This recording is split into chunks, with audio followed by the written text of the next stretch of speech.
여호와는 나의 선한 목자 되십니다. 믿으십니까? 아멘. 그렇습니다. 우리 하나님은 우리의 선한 목자 되사 우리들의 삶을 가장 복된 삶으로 이끌어 주시는 분이십니다. 그분 안에서 평안을 누리시고 승리하시는 저와 여러분 되시기 소망합니다. 오늘 우리에게 주신 하나님의 말씀 사도행전 10장입니다. 사도행전 10장 23절 하반절부터 우리 33절까지 말씀을 저와 여러분이 한 절씩 교독하고 33절은 함께 읽겠습니다. 제가 23절 하반절 먼저 읽겠습니다. 이튿날 일어나 그들과 함께 갈새 요바에서 온 어떤 형제들도 함께 가니라. 이튿날 가이사라에 들어가니 고넬료가 그의 친척과 가까운 친구들을 모아 기다리더니 마침 베드로가 들어올 때에 고넬료가 맞아 발 앞에 엎드려 절하니 베드로가 일으켜 이르되 일어서라 나도 사람이라 하고 더불어 말하며 들어가 여러 사람이 모인 것을 보고 이르되 유대인으로서 이방인과 교제하며 가까이 하는 것이 위법인 줄을 너희도 알거니와 하나님께서 내게 지시하사 아무도 속되다 하거나 깨끗하지 않다 하지 말라 하시기로 부름을 사양하지 아니하고 왔노라. 묻노니 무슨 일로 나를 불렀느냐. 고넬료가 이르되 내가 나흘 전 이맘때까지 내 집에서 제9시 기도를 하는데 갑자기 한 사람이 빛난 옷을 입고 내 앞에 서서 말하되 고넬료야 하나님이 내 기도를 들으시고 내 구제를 기억하셨으니 사람을 요바에 보내어 베드로라는 시몬을 정하라. 그가 바닷가 무두장이 시몬의 집에 유숙하느니라 하시길. 함께 읽겠습니다. 내가 곧 당신에게 사람을 보내었는데 오셨으니 잘하였나이다. 이제 우리는 주께서 당신에게 명하신 모든 것을 듣고자 하여 다 하나님 앞에 있나이다. 아멘. 다 같이 한번 제목을 한번 읽어보겠습니다. 다 같이 시작. 다 하나님 앞에 있나이다. 아멘. 오늘 이 시간 우리 모두가 다 하나님 앞에 있나이다. 이 고백으로 주님 앞에 예배하기를 소망합니다. 지난주는 저희 창립 기념주일이었습니다. 자, 지난주에 말씀이 생각나시는 분 손. 지난주에 우리 하나님의 이끄심이란 제목으로 말씀을 나눴죠. 그래서 하나님께서 눈에 보이지 않지만 때때로는 어떤 사건들이 우연적으로 이루어지는 것 같지만 하나님께서는 모든 것을 섭리로 다스리고 계시다. 그래서 하나님의 구원을 이루기 위하여 여러 가지 일들을 이루시며 그것이 결국에는 역사로 나타나 결국 우리들의 구원과 앞으로 우리가 할 여러 가지 하나님의 사역을 이루어 가신다라는 그런 이야기를 나눴죠. 그러므로 우리의 모든 짐을 주께 맡겼을 때 주님의 이끄심에 우리들을 내려놓았을 때 하나님의 놀라운 역사를 경험하게 될 것이다 라고 말씀을 나눴고요. 그렇게 해서 우리가 내년 창립 25주년을 맞이할 때에는 하나님이 우리를 어떻게 이끄셨는지 간증과 찬양이 넘치는 기회로 한번 기다리면서 소망해보자 뭐 그런 이야기를 나눴습니다. 오늘은 그 이야기를 후속으로서 그렇다면 우리가 그렇게 하나님의 이끄심을 따라 하나님이 무슨 일을 하실지를 기대하는 마음을 갖고 있다면 그 첫 걸음을 어떻게 걸어야 할지 그걸 한번 오늘 본문을 통해서 살펴보려고 합니다. 그래서 오늘 제목이 우리가 읽은 33절에서 고넬료가 베드로에게 한 말이잖아요. 사실 하나님께서 지금 쭉 이래 오셨잖아요. 별도의 사건 같아 보였죠. 50km, 약 30마일 떨어져 있는 서로 알지도 못하는 사람들 사이에 하나님이 각자 천사를 보내셔서 고넬료에게 시몬이라는 베드로를 청하라 얘기했고 베드로에게 또 나타나셔서 기도하게 하시고 또 기도 중에 환상을 보게 하셔서 그의 마음의 경계를 넘어서도록 도와주셔서 지금 모든 여건이 딱 맞아 떨어지게 만드셨고 결국 하나님이 오늘 본문에서 그 고넬료와 베드로를 결국 만나게 하셨다라는 것이죠. 그렇게 만나게 하신 이후 고넬료가 이제 마지막으로 고백하기를 다 하나님 앞에 있습니다. 말씀해 주십시오. 이렇게 얘기했다라는 거죠. 그렇다면 요 다 하나님 앞에 있나이다. 요 구절로서 우리가 가져야 될 주님의 이끄심에 순종하기 위하여 우리가 해야 될 일들 그것을 한번 살펴보려고 해요. 한 두 가지 의미로 생각해 볼 건데요. 오늘 전체 내용과 이렇게 연결시켜서 한번 볼 텐데 첫 번째는요. 하나님의 말씀을 듣기 위하여 기대해야 한다라는 거예요. 여러분들이 오늘 주일 예배를 나왔잖아요. 또는 여러분들이 개인적으로 주중에 성경을 읽는다거나 큐티를 한다거나 뭐 이렇게 할 때 여러분들이 말씀을 대하는 태도가 어떠한가를 한번 생각해 보는 것입니다. 여러분들이 그 말씀 가운데 이것은 하나님의 말씀이야. 이것을 통해서 하나님이 내 삶에 무엇인가 교훈을 주시기도 하고 뭔가 이끄시기 위해서 내게 이 말씀을 주셨어. 이런 기대감을 가지고 그 말씀을 대하는가? 아니면 뭐 늘 하던 거니까 주일이 됐으니까 교회 가는 거지 뭐 그래서 교회 가서 오늘 뭐 목사 설교하는데 설교 뭐 무슨 내용 하는지 한번 들어보지 뭐 혹시라도 이런 마음으로 신앙생활하고 있는가? 제가 이렇게 간단하게 설명드렸지만 여러분들도 다 아실 거예요. 기대하는 마음으로 설교를 듣는 것과 그냥 아무 생각 없이 그냥 무슨 말 하나 한번 그래 오늘 듣지 뭐 이런 마음으로 설교 듣는 것과 여러분들이 설교를 통해서 얻을 수 있는 유익이 정말 다르다는 것입니다. 오늘 고넬료를 보면 잘 모르는 사람이었지만 그 마음에 베드로를 향한 그 말씀을 향한 기대가 막 넘쳤던 거예요. 만약에 베드로가 전해줄 그 말씀에 대한 기대가 없었다면 우리는 보통 그렇게 행동하겠죠. 유대인이고 자기는 로마 군인으로서 지배자이고 자기도 지식이 있고 주님을 잘 섬기고 있기 때문에 베드로 한번 데리고 와라. 하나님이 그를 부르셨는데 무슨 말을 할지는 난 잘 모르겠다. 그러나 한번 얘기를 들어보고 싶다. 조용히 부하한테 데리고 와라. 그래서 아마 자기가 개인적으로 만날 수 있잖아요. 먼저 나의 집무실로 좀 들어오십시오. 그래서 하나님께서 당신을 보냈다고 하는데 당신이 하는 말이 도대체 뭔지 내가 좀 들어보겠습니다. 개인적으로 은밀히 만난 다음 들어보니 은혜가 된다. 괜찮다. 이 말은 내 가족들과 내 가까운 친구들에게도 들려주면 좋겠다. 그렇게 해도 큰 문제 없잖아요. 그렇게 우리는 보통 다 그렇게 하잖아요. 누군가 우리 교회 찾아와서 말씀을 전한다고 했을 때 그냥 무턱대고 앞에다 내세우고 그런 경우는 없잖아요. 한번 자신이 점검해보고 그 다음에 전달하는 것인데 지금 이 고넬료의 마음에는 하나님께서 그 말씀에 대한 기대를 심어주셨기 때문에 너무나도 그 말씀을 막 기대하고 소망하고 갈급하게 기다리고 있는 상황이에요. 그러니까 자신의 가족과 친구들까지도 데리고 왔다라는 거 아니에요. 그때 이 친구들은 어떤 친구들이었겠어요? 이방인들이라는 거예요. 지금 베드로가 그 집에 들어오면서 이렇게 얘기했잖아요. 내가 유대인으로서 이방인과 교제하는 것은 불법인 줄을 안다. 그렇게 말하고 들어왔어요. 이방인으로서는 그게 얼마나 모욕적인 표현이에요. 거기에 있는 사람들이 다 그렇기 때문에 베드로가 그런 방식으로 얘기를 했다라는 거죠. 그렇게 본다면 모여 있는 사람들은 신실하게 하나님을 사모한다거나 예수 믿고 구원받는 그리스도인들이 아니라 이방인들이 모여 있는 그런 곳이라는 거죠. 그러나 그런 사람들을 고넬료는 불러 모은 거예요. 안타까우니까. 내가 믿는 하나님, 그 하나님이 나에게 특별한 메시지를 전달하기 위하여 베드로를 불렀다. 그 말씀이 얼마나 기대가 될까? 얼마나 복된 것일까? 그러니 나 혼자 듣기는 너무나도 아깝다. 사람들이요, 같이 모입시다. 우리 가족들은 당연히 모이고 친구들아 좀 와서 들어보자. 지금 그 고넬료의 마음에는 말씀을 향한 기대가 막 가득 있었던 거죠. 그리고 또 살펴보면 이 사람들이 언제 모였느냐 했을 때 오늘날이야 전화하면 되잖아요. 지금 베드로 선생이 지금 한 10분 뒤 도착할 것 같습니다. 뭐 30분 뒤 도착할 것 같습니다. 연락 받으면 그때야 가족들 준비하고 친구들 초대해서 와서 이렇게 모일 수도 있었겠지만 그 당시만 해도 뭐 그런 수가 없는 상황이잖아요. 그러니까 자신의 부하를 데리러 가라고 보내놓고 요바까지가 거리가 요 정도가 되고 보통 사람들이 걸어오게 되면 요 정도가 될 테니까 그 시간에 맞춰서 미리 준비해야 되겠다 이 마음으로 아마 이 고넬료가 그의 가족과 친척들을 미리 준비시켰다라는 거예요.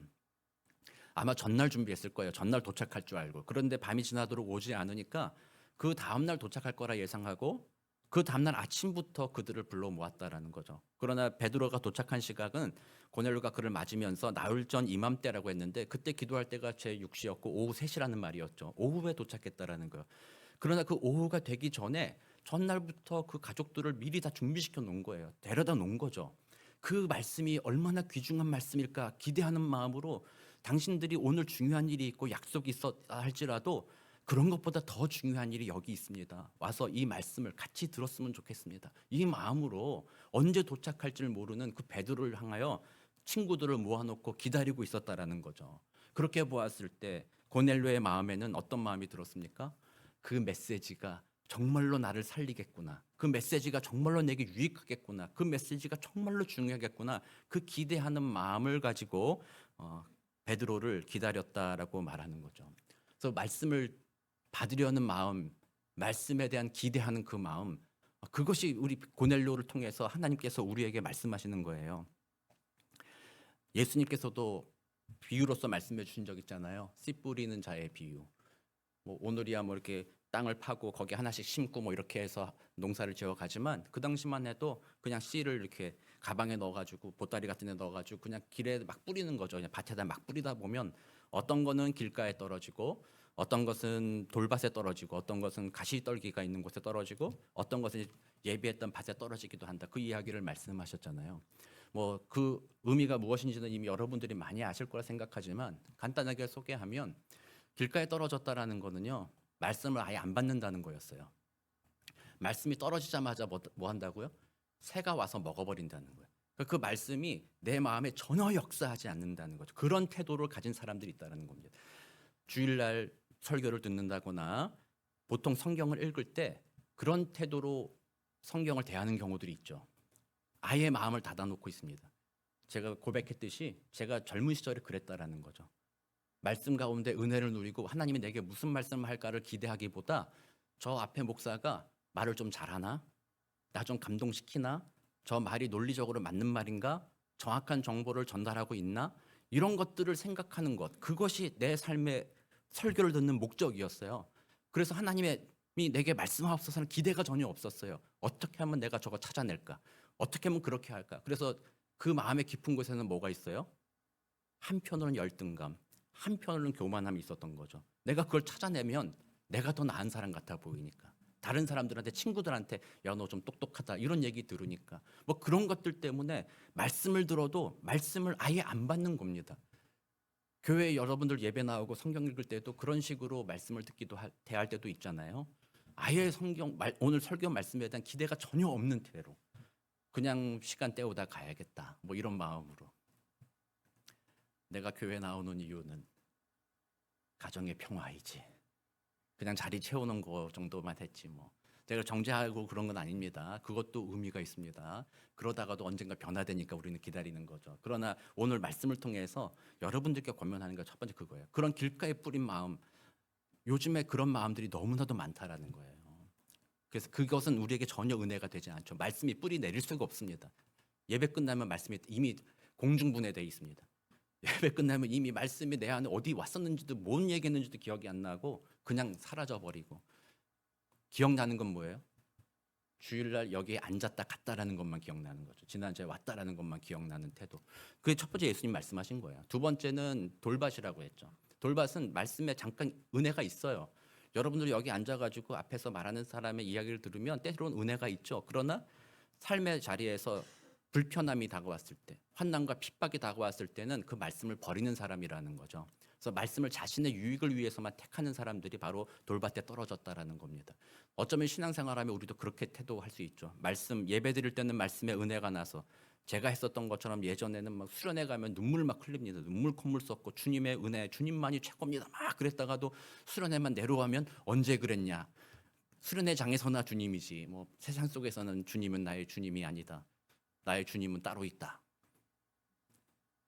그랬던 시절이 있었던 거죠. 그렇게 신앙생활을 하기도 하고, 또 세 번째는 가시덤불, 가시가 모든 것을 빼앗아 간다고 했죠. 그도 말씀을 듣고 마음에 기쁨이 있지만 예수님이 말씀하시기를 세상의 재물의 유혹, 돈의 유혹 이런 것들에 마음이 빼앗겨서 그 말씀을 뒤로 하는 사람들이다라고 말씀하셨죠. 그리고 마지막으로 좋은 밭에 떨어진 자들은 그 말씀을 마음으로 받고 그 마음으로 순종하여서 열매를 맺는다라고 얘기했어요. 그래서 이 씨 뿌리는 자의 비유에서 우리가 배워야 되는 건 그거죠. 내 마음의 밭이 어떻게 준비되어 있는가라는 거죠. 내가 과연 그 말씀을 받을 마음의 준비가 됐나? 내 마음이 길가 같은 마음인가? 돌밭 같은 마음인가? 가시덤불과 같은 마음인가? 아니면 내가 그 마음을 말씀을 듣고자 하는가? 오늘 고넬료가 보여준 태도는 바로 그런 거잖아요. 하나님의 말씀을 난 듣고자 합니다. 그래서 막 스펀지가 물을 빨아들이듯이 내가 진짜 그 말씀에 대한 기대가 있습니다. 듣겠습니다. 이 마음으로 그 자리에 앉아 있었던 거죠. 우리가 지난주 하나님의 이끄심을 우리가 소망한다고 했을 때 그 첫걸음이 바로 이러한 태도라는 겁니다. 근데 여러분들께 한번 질문해 보겠습니다. 저도 저에게도 질문하는 겁니다. 과연 이러한 태도로서 여러분들이 말씀을 대하시는지. 그리고 때때로 제가 목사들이 이렇게 설교하면 여러분들의 마음에 아 그래야지 이런 의지는 막 생기잖아요. 안 생기는 분이 있으세요? 이렇게 얘기했는데도 막 네 생각이지 이런 분이 있어요. 보통은 생기잖아요. 생기지만 결국엔 또 어떻게 돼요? 또 안 되잖아요. 다음 주만 돼도 하루만 지나도 또 잊어버리게 되잖아요. 그래서 사실 고넬료가 배워준 이거는요. 우리들의 의지적으로 마음을 준비해라라는 것은 아니에요. 그 마음이 준비되는 것이 아주 중요하다는 것을 보여주는 것이고요. 결국에는 그 마음을 누가 만들어준다고요? 하나님이 만들어준 거예요. 고넬료가 그 말씀을 사모한 이유가 뭐예요? 환상 중에 천사를 보내주셨잖아요. 베드로의 말을 들어라. 그 말을 듣고 그 말씀에 대한 기대가 없을 사람이 어디 있어요? 그 말씀을 기대하게 되는 거죠. 하나님은 참 대단하신 분 같아요. 천사가 얘기하면 되지 꼭 굳이 천사한테 야 내가 말 안 하고 베드로가 말할 거야라고 왜 한 다리를 건너게 하셨느냐는 거예요. 어쨌든 그 말을 듣고 마음이 준비가 돼서 그걸 들었잖아요. 그러므로 우리는 설교를 듣거나 말씀을 대하는 태도가 하나님은 우리에게 선하신 목자십니다. 그러므로 하나님이 나보다 나를 더 잘 아시며 내게 진정한 행복의 길을 아시는 분이 하나님이십니다. 그러므로 내가 잘 살기 위해서 하나님의 말씀을 듣겠습니다. 그 기대하는 마음은 중요한데 자꾸 내 마음이 그 믿음이 흐려지고 듣고자 하는 기대감이 사라지고 내 삶이 그냥 종교 생활처럼 흘러가는 때가 너무나도 많습니다. 그러니 고넬료에게 은혜 베푸신 하나님, 오늘 내게도 은혜 베풀어 주옵소서. 그래서 나의 마음이 좋은 것과 같이 준비되어서 그 말씀에서 하나님이 내게 주시고자 하는 그 은혜의 말씀을 붙들 수 있게 하여 주옵소서. 그렇게 내 마음이 준비되도록 주님 도와주옵소서. 기도하는 거죠. 그래서 여러분들이 예배를 준비한다고 했을 때 예배 시간에 나와서 뭐 옷매 무쇠를 다듬고 또 이렇게 조명을 하고 뭐 여러 가지 이런 것도 준비하는 것도 중요한 일입니다만, 그리고 나서 우리가 앉아서 기도할 때 어떤 기도를 해야 돼요? 하나님, 이 예배를 통해 주님이 정말로 영광 받아 주십시오. 그리고 이 예배 자리에 내가 나온 이유는 나를 위해서가 아닙니다. 이 예배를 통해서 하나님이 영광 받고 하나님께서 말씀하시는 것을 내가 듣기 원함입니다. 나의 마음이 준비되게 하여 주옵소서. 그 마음으로 기도하며 준비하는 것입니다. 그것이 고넬료가 우리에게 보여준 하나님의 말씀을 대하는 태도이다라는 거죠. 우리는 여러분 스스로를 위해서 기도해야 됩니다. 힘들어요, 여러분들. 그렇잖아요. 설교가 듣기가 쉬운 게 아니잖아요. 이제 두 번째 의미를 얘기하면서 다시 말씀드리겠지만, 설교자가 아주 뛰어나다면 여러분들이 준비 안 하고 와도 막 은혜가 막 넘치잖아요. 막 그때 막 기쁨이 있고 하잖아요. 그렇지만 모든 설교자가 그렇지는 않다라는 거잖아요. 그러므로 어떤 설교를 듣더라도 설교를 듣는 우리들이 준비된다면 그때 하나님의 은혜가 임합니다. 그게 정말로 중요한 일이에요. 그러니까 여러분들이 먼저는 하나님의 말씀에 대한 기대, 하나님을 향한 신뢰, 그 마음으로 말씀을 대하고 성경을 읽을 수 있도록 그 마음을 준비시켜 달라고 주님 앞에 기도하는 거예요. 이게 하나님의 이끄심에 우리가 이끌려가고 경험하게 되는 첫걸음이다라는 것을 여러분들 기억하게 되시기를 소망합니다. 두 번째로는요, 이 베드로가 들어올 때 고넬료가 어떻게 했어요? 납작 엎드려 절했다고 하잖아요. 뭐 우리 한국 같은 경우는 절하는 일들이 많이 있죠. 어른들한테 절하기도 하고 뭐 이렇게 하잖아요. 그래서 큰 절을 올린다라는 거는 단지 존경의 의미가 담겨 있잖아요. 공경한다. 그렇지만 이 당시 문화, 또 지금 서구권의 문화 같은 경우는 그 앞에 엎드린다라는 거는 내 목숨까지 내놓는다라는 의미를 가진 것이고요. 그거는 당신한테 나는 완전히 굴복했다라는 의미를 가져요. 그래서 그거는 신이나 신과 같은 존재에게 그렇게 하는 거예요. 그러니까 권력 다툼에서 완전히 짓밟힌 사람이 자신의 목숨을 구하기 위해서라도 그 사람의 권위를 인정해 주기 위해 납작 엎드리는 거죠. 그렇게 볼 때 로마 백부장, 로마 군인으로서 베드로 앞에 납작 엎드렸다라는 그 말은 마치 베드로가 신과 같이 여겨졌다라는 거죠. 하나님의 천사가 그의 이름을 분명하게 알려줬고 그가 있다는 것을 분명하게 알려줬는데 정말로 그의 부하들이 가서 그를 만나고 데리고 온 것을 보고 야, 이 사람은 어쩌면 하나님의 천사일지도 모른다. 위대한 사람일 것이다라고 생각하고 고넬료가 그 앞에 바짝 엎드린 거예요. 이거는 신에 대한 표현인 거죠. 아주 대단한 굴복하겠다는 표현인 거죠. 이랬을 때 바울이 뭐라고 얘기합니까? 여러분들은 만약에 그런 일을 경험했다. 제가 어디 막 갔는데 선교지 같은 데 갔는데 목사님 왔다고 막 이렇게 막 거기 있는 사람들이 막 엎드리고 막 이러면은 뭐 요즘에야 그러지 말라고 하겠지만 자칫 잘못하면 자신이 신처럼 여겨질 수 있잖아요. 내가 그럴 대상이다. 나는 당신들한테 그런 사람이다. 이렇게 생각할 수 있는데 이 베드로가 이렇게 세우잖아요. 이렇게 세우면서 뭐라고 했어요? 나도 사람이다. 나도 사람이다. 이게 참 중요해요. 옆에 계신 분한테 얘기하겠어요. 나도 사람입니다.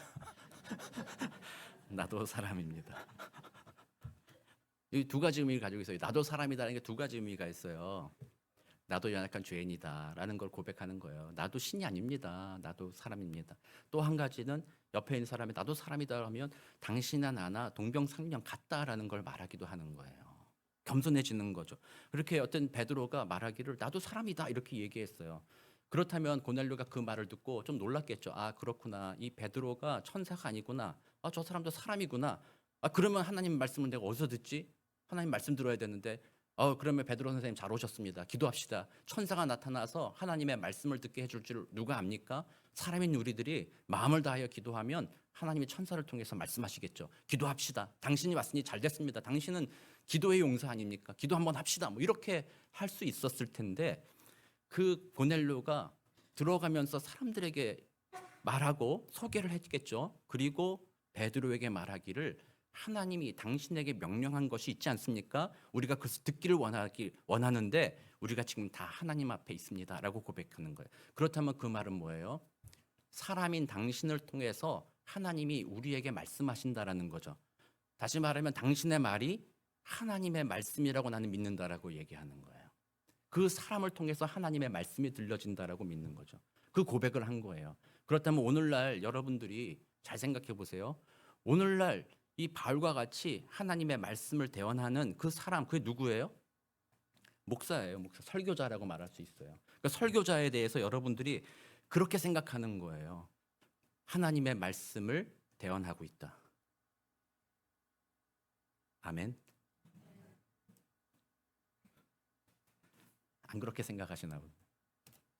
마틴 로이드 존스 목사님이라는 분이 계세요.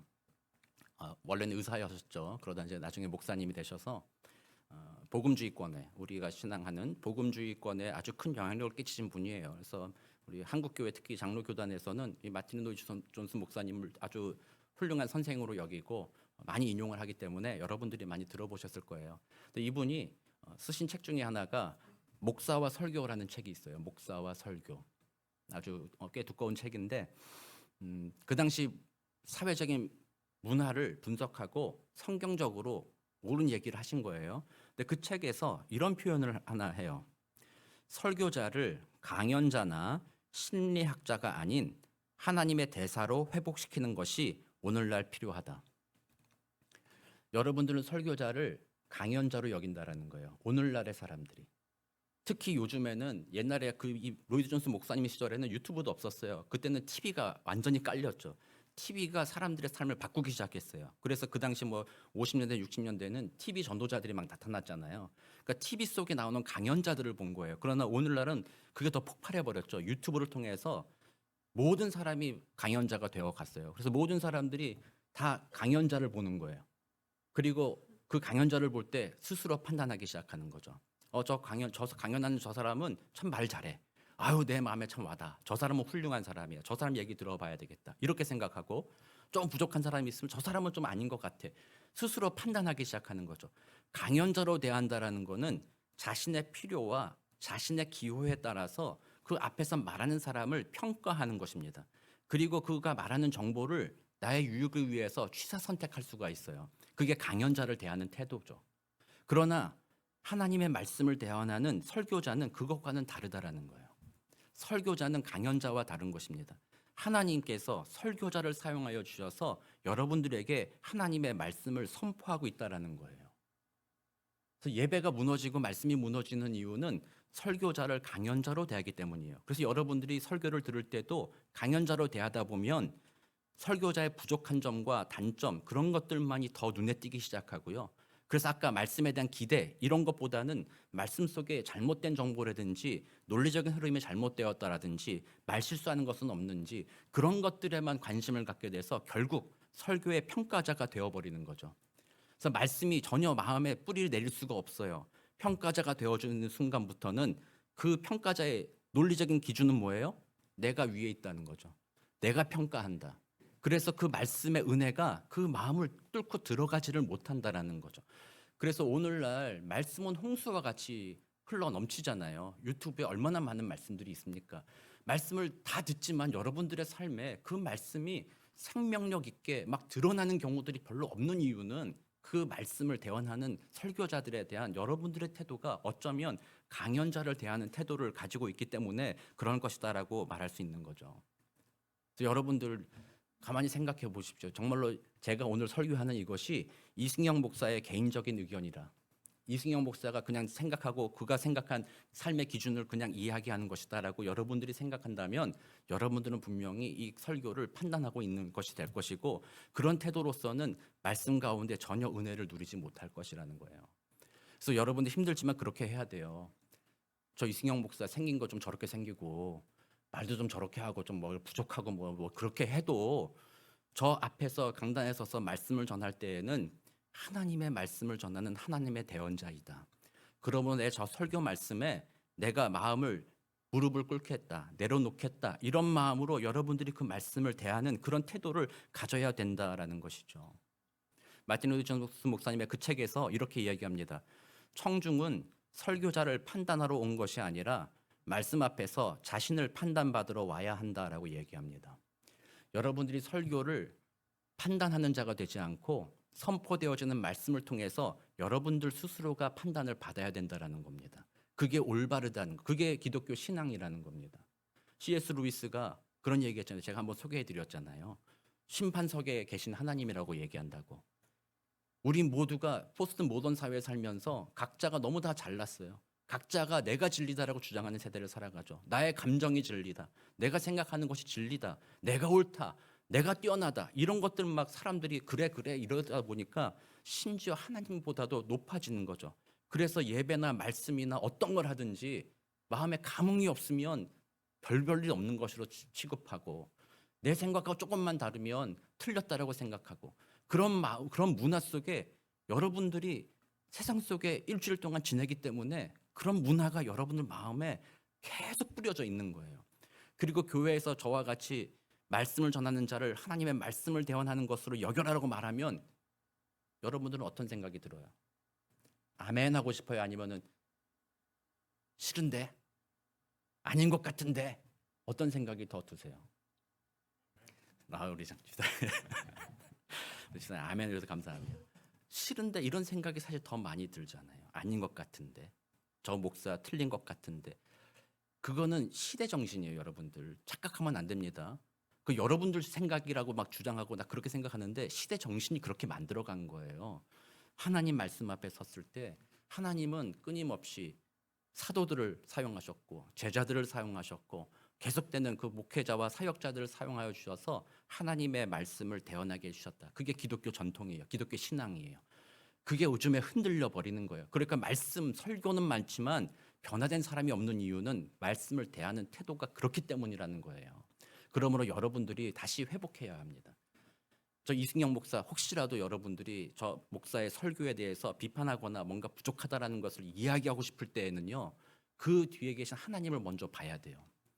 하나님이 저 목사 세워서 말씀 전하고 있지, 내가 감히 하나님 앞에 내가 따지겠는가, 그 마음을 먼저 가져야 된다라는 거예요. 그리고 그 은혜 가운데 내가 겸손해진 다음 주님 앞에 기도하는 거죠. 하나님, 그러나 저 목사의 저런 것들이 내게 바더가 되고 은혜가 되지 않습니다. 하나님 어떻게 해볼까요? 기도하는 겁니다. 기도하다 보면 하나님이 지혜를 주시고 겸손한 마음으로 목회자에게 조언하게 됩니다. 그러나 대부분 목사의 설교에 대해서 그렇게 얘기하시는 분들이, 저도 그랬고, 한 번도 기도하면서 그 생각을 묵히는 시간을 겪은 적이 별로 없는 것 같아요. 그냥 불편하게만 여기죠. 저도 어릴 때 그랬으니까요. 목사 설교 막 평가하고 판단하고 그럴 때는요, 기분 나쁘고 설교 마음에 안 든다면 당장 말은 못하죠. 그래도 인간이니까 앞에 가서 말할 수가 있어요. 말은 못하니까, 싫은 소리 하기 싫으니까. 그렇지만 그거 가지고 혼자 묵히는 거지, 그걸 주님 앞에 맡기고 기도해 본 적은 없죠. 혼자 묵히고 있다가 그게 참다 안 되면 어떻게 돼요? 폭발하는 거예요. 그냥 내 감정대로 하는 거죠. 그래서 한마디 툭 던지는 거죠. 누구한테 던져요? 그것도 목사한테 안 해요. 옆에 사람한테 하죠. 저 사람한테 툭 던지는 거죠. 지난주 목사님 말 좀 이상한 것 같은데 나 좀 답답했어. 툭 던지고 툭 던지고. 기도하는 가운데 만약에 그것을 묵힌다면 그렇게 툭 던지지 못하죠. 하나님 도와주시 기도하게 되는 거죠. 그래서 여러분들이 고넬료를 통해서 우리가 하나님의 이끄심을 우리가 기대한다고 했을 때, 목사를 통해서 선포되는 말씀을 여러분들이 하나님의 말씀과 같이 대할 수 있어야 돼요. 그 말씀을 그렇게 권위 있게 여러분들이 여기셔야 된다라는 거예요. 힘들어도 그렇게 돼야 된다라는 거예요. 싫어도 그렇게 하세요. 목사가 이런 말 하는 거 쉬운 것 같으세요? 안 쉬워요. 근데 이게 진리예요. 여러분이 각 사람 한 사람 제가 눈빛 보면서 말하고 싶어요. 목사가 말씀으로 설교하는 그 말들을 여러분들이 하나님의 말씀처럼 들으세요. 그 말씀을 정말로 내게 주신 하나님의 은혜의 선물이고 은혜의 초대라고 여러분들이 정말로 들으시기 바랍니다. 오늘날 그게 회복돼야 됩니다. 그거 아니면 말씀이 역사 나타나지 않는다라는 거예요. 그게 첫 번째입니다. 두 번째는요. 베드로가 얘기하잖아요. 나도 사람이다. 그건 겸손하게 얘기하는 거예요. 내가 사람인데 어떻게 내가 당신 앞에서 말합니까? 다만 내 안에 계신 성령님이 당신에게 이 이야기를 들려주라고 나에게 명령하셨습니다라는 거예요. 그래서 목회자는요. 그렇기 때문에 두렵고 떨림으로 말씀을 전하게 되는 겁니다. 제가 여러분들께 이 말씀을 하나님의 말씀처럼 들으라고 하는 이 순간도 저는 두려워요. 내가 뭔데 여러분들께 그렇게 얘기합니까? 저는 아무 자격이 없잖아요. 그러나 하나님께서 내 안에 역사하셔서 말씀하라고 하시기 때문에 두렵고 떨리지만 하나님의 말씀으로 이것을 전하기 시작하는 겁니다. 그래서 목사라고 한다면요. 그런 의미에서 카리스마 있어가지고 여러분들 내 말을 들으십시오. 내 말이 하나님의 말입니다. 따라오십시오. 막 이렇게 막 선포하고 그치는 것이 아니라 선포하고 나서 그때로부터 정말 하나님 앞에 두려워 떨기 시작하는 거죠. 그때로부터 겸손해질 수밖에 없어요. 아니 내가 어떻게 하나님의 말씀을 전합니까? 성령이 아니고서는 내가 하나님의 말씀을 전한다라고 자신할 수가 없습니다. 성도님들은 나의 말씀을 그렇게 듣는데 어찌 내가 하나님의 말씀이 아닌 헛된 것을 전하느라 성도님들을 다 끌어모아서 잘못된 길로 인도해 간다면 얼마나 큰 죄입니까? 그 죄는 성도님들이 일상 속에 지는다고 생각하는 여러 죄들보다도 가장 큰 죄입니다. 그래서 바울이 내가 죄인 중에 괴수다고 말한 것이 바로 그거라는 거예요. 설교자가 여러분들보다 가장 큰 죄, 용납받을 수 없을 정도로 큰 죄를 지을 수 있는 사람이 바로 설교자라는 거예요. 그래서 설교자로서 그는 겸손할 수밖에 없습니다. 여러분들이 설교자의 말씀을 하나님처럼 듣겠다고 했을 때 여러분들은 설교자의 태도를 보아야 합니다. 설교자가 단위에 서서 말씀 전할 때는 담대하고 용기 있게 하나님의 말씀만을 전합니다. 그러나 그 자리에 내려갔을 때에는 설교자는 정말 부끄러움에 눈을 들 수 없고 때때로는 나 같은 죄인을 사용하신 하나님 앞에 하나님이 하셨다라고 진실한 삶의 겸손이 묻어나야 되는 것입니다. 겸손한 설교자, 그를 통해서 하나님은 성령을 부으사 하나님의 말씀을 전한다라는 것입니다. 그러므로 우리 교회는 그렇게 되어야 합니다. 목사인 우리 설교자인 김기현 목사님, 우리 교회 줄리배 전도사님이 있습니다. 말씀을 전할 때요, 여러분들이 아실지 모르실지 모르겠습니다. 얼마나 싸움하는지 모릅니다. 그 말씀 전하고 준비하는 게 쉽지가 않습니다. 맨날 고민합니다. 하나님, 이거 내가 언제까지 해야 되는 겁니까? 제가 잘 이해를 못해서 여러분들께 그럴지도 몰라요. 여러분들의 삶의 특정한 분야에 여러분 전문가가 되시면 그 일이 나중에 좀 쉬워지는 경우들도 있잖아요. 그러나 목사라는 직분은 아닌 것 같아요. 설교도 제가 그동안 얼마나 많이 했습니까? 지금 벌써 3년째 아닙니까? 그 정도 했으면 군대도 제가 3년 갔다 오면서 깨달은 게 있는데 2년만 넘어가면 그래도 다 한다, 할만하다. 이건 3년이 돼도 여전히 어렵다라는 거예요. 그래서 참 이 말씀 전하는 것을 정말로 힘들고 어려운 일들입니다. 그래서 주님 앞에 늘 기도할 뿐입니다. 주님 좀 도와주십시오. 주님 좀 도와주십시오. 그래서 정말 우리 목회자들은 정말 주님 앞에 겸손하여지고 강대상에서 하나님의 말씀으로 선포되도록 성령님의 은혜를 구하며 그런 마음으로 목사로서 섬기고, 여러분들은 저 목사가 그렇게 눈물로 기도하며 말씀을 준비하는 것을 이해하고 저 선포되는 말씀을 하나님의 말씀처럼 여기겠다, 그 마음으로 말씀을 대하는 것이죠. 이렇게 성도가 목회자가 같이 말씀 앞에 섰을 때 그때야말로 말씀이 역사하여 주셔서 우리 안에 기쁨이 막 살아나게 되는 겁니다. 근데 보통은요 반대로 갑니다. 목사도 특히 한국 목사님들 같은 경우는 설교가 너무 많잖아요. 매 새벽 예배 설교하고 금요 예배 뭐 주일 예배 또 뭔 설교 뭔 설교 성경 공부니 뭐니 뭐 하다 보니까 하나님의 말씀을 묵상하고 깊이 있게 두렵고 떨리는 마음으로 하나님의 뜻이 무엇인가를 생각하는 시간을 많이 갖지를 못한 채 그냥 그동안 해왔던 습관대로 그냥 설교할 가능성이 매우 크다라는 거죠. 그러다 보면 설교가 하나님의 능력이 나타나는 설교가 아니라 자기 수준의 설교할 수밖에 없어요. 자기가 생각하는 수준만 할 수밖에 없죠. 그러니 말씀의 깊이가 사라지기 시작하는 거죠. 목사는 그런 문제를 가지고 있고 성도님들은 그런 목사를 경험하다 보니까 처음에는 내도 말씀의 은혜를 누리겠습니다. 기대합니다. 하나님의 말씀입니다라고 했다가도 결국 그런 목사들의 이야기를 듣다 보니까 점점 말씀에 대한 기대가 사라지고 설교하는 목사의 설교가 하나님의 말씀으로 느껴지지 않고 그 말씀이 내 삶에 적용되지도 않고 찔림도 되지 않으므로 결국 말씀을 전하고 말씀을 듣는 예배라는 행위는 있지만 그 말씀이 살아서 역사하는 분위기는 사라져버리고 그냥 주일날 모이기도 하고 새벽 예배 모이기도 하고 모이기도 하지만 말씀의 생명력이 완전히 사라져버려 있으니까 교회 가면 어때요? 조용한 거죠. 생명력이 없으니까 조용한 거죠. 그 하나님 앞에서 이 고넬료와 같은 이런 마음들, 야 주님의 말씀을 기다린다. 야 내가 언제 올지 몰라. 그렇지만 야 주님의 말씀 들리지 않냐. 야 우리 준비하자. 어서 모이십시오. 그 모이라고 했을 때 그냥 사람들만 모였겠어요? 그 사람들의 먹을 것도 준비하고 뭐 준비하고 그래도 좀 기다려 보십시오. 그 중에 어떤 사람들은 이런 사람 꼭 있을 거예요. 왜 안 와? 나 간다. 아니야. 좀만 기다려. 그런 수고를 애쓰며 하는 이유는 다 하나님의 말씀을 자기가 소망하기 때문에 그런 거잖아요. 그리고 그 말씀이 진짜로 주어졌을 때 그 말씀이 내 생각을 완전히 뒤집어 버렸을 때 자신의 과거의 삶을 포기하는 거죠. 나의 중심으로 내가 원했던 삶을 이젠 버리겠습니다. 주를 위하여 나도 주님과 같이 닮아가는 삶을 살겠습니다. 그러면서 진실로 마음으로 하나님을 사랑하게 되고 옆에 있는 지체를 사랑하게 되고 잃어버린 사람들을 사랑하는 모습이 되어서 삶이 막 변화되어 가는 것 아니겠습니까? 그래서 사랑하는 성도님들, 우리도 세상에서 이것을 봅니다. 긍정적인 흐름으로 성장하는 곳이 있고 부정적인 의미로 망해가는 곳이 있습니다. 긍정적인 곳으로 성장하는 것은요, 서로를 격려하는 겁니다. 목사가 부족하고 연약할 때에는 성도님들이 권면해야 됩니다. 목사님, 하나님의 말씀 대언하는 것 아닙니까? 목사님, 낙심하지 마십시오. 내가 하나님의 말씀처럼 듣겠습니다. 목사님 갑시다.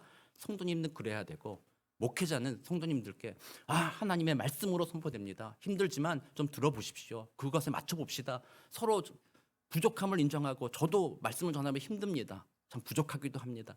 서로 간에 격려하는 분위기가 된다면 선순환이 일어납니다. 그럼 그 교회는 성장합니다. 그러나 반대로 저 목사 설교 못 들어보겠는데 목사 좀 이상한 것 같은데 결국 그러다 보면 말씀에서 멀어지기 시작합니다. 목사도 성도님들이 반응이 없다고 성도님들이 들어도 말해도 안 들으시는 것 같아. 계란으로 바위치는 것 같아. 내가 말씀을 준비하는 것이 무슨 의미가 있겠어. 이런 마음으로 목사도 점점 말은 막 하지만 그 안에 기대와 소망이 없이 그냥 얘기하기 시작하면 아까 말씀드린 대로 모양은 있지만 능력이 없는 교회. 그냥 교회는 오래돼 가지만 결과가 나타난 열매가 뭐냐고 물어보면 아무 열매가 없는 교회로 전락해 버릴 수밖에 없다라는 거죠. 그러므로 우리 25주년을 맞이하면서 지난주에 우리가 하나님의 이끄심으로 우리 25주년 때에는 우리는 간증이 넘쳐나는 교회가 됐으면 좋겠어요. 하나님이 내 삶에 이렇게 역사하셨습니다. 하나님이 이렇게 나의 삶을 바꿔주셨습니다. 하나님께서 나를 통해서 이런 열매들을 보게 하셨습니다. 정말 간증이 있고 그런 살아있는 교회가 되기 위해서 오늘 한 발자국 걸어 나갈 때에 저와 여러분들이 다시 한번 오늘 고넬료와 베드로의 이야기를 들으며 다시 다짐하는 겁니다. 여러분들의 말씀을 귀하게 여기십시오. 하나님의 말씀으로 대하십시오. 그 말씀이 여러분들의 삶의 기준이 될 수 있도록 주님, 내가 주의 말씀을 듣겠습니다. 기대합니다. 그 말씀 마음으로 여러분들 말씀을 대하시고 목회자인 우리들은 주님 앞에 정말 두렵고 떨리는 마음으로 주님의 도움이 없이는 내가 하나님의 말씀으로 전할 수 없으니 주님 도와주십시오. 그 마음으로 목회자는 말씀을 준비하고 말씀을 선포하려고 합니다. 마지막으로 마틴 루이즈 손스 목사님의 그 책에서 한 구절을 인용하고 말씀을 마치겠는데요. 이렇게 얘기합니다. 진정한 설교는 인간의 영혼이 진리의 불에 닿는 순간 일어나는 영적 폭발을 일으킨다 라고 이야기합니다. 여러분들의 마음이 하나님의 은혜로 준비되어 있고 말씀을 전하는 목회자가 설교자가 성령의 이끌림 받아 하나님의 말씀으로 전한다면 그때는 영적인 폭발이 일어난다는 겁니다. 스파크가 일어난다는 겁니다. 그리고 그 안에서 우리는 살아있음을 경험하게 되고 영원한 생명을 경험하게 되고 오늘 나를 부르시는 하나님의 그 은혜를 경험하게 되고 그 안에서 진정한 에너지를 얻게 되므로 삶의 자리 곳곳마다 그리스도의 말씀을 삶으로 보여주는 거룩한 주의 백성이 되어가는 것이죠. 우리 한번 25주년 내년 10월인데 맞이하고 걸어갑니다. 우리 교회 여러 성도님들이 그 믿음으로 저와 함께 같이 걸어가게 되기 원합니다. 그리고 정말 우리 하나님이 우리를 통해서 무슨 일을 하실지 정말 간증이 막 있는 삶 기대가 되지 않습니까? 그런 간증이 넘치는 복된 삶을 사시는 생명 있는 삶을 사시는 저와 여러분 되시기를 우리 구주 예수 그리스도 이름으로 축복합니다. 기도하겠습니다. 사랑과 은혜가 많으신 하나님 감사합니다. 눈에 보이시지 않으나 세상을 섭리로 다스리고 계시는 좋으신 아버지 하나님,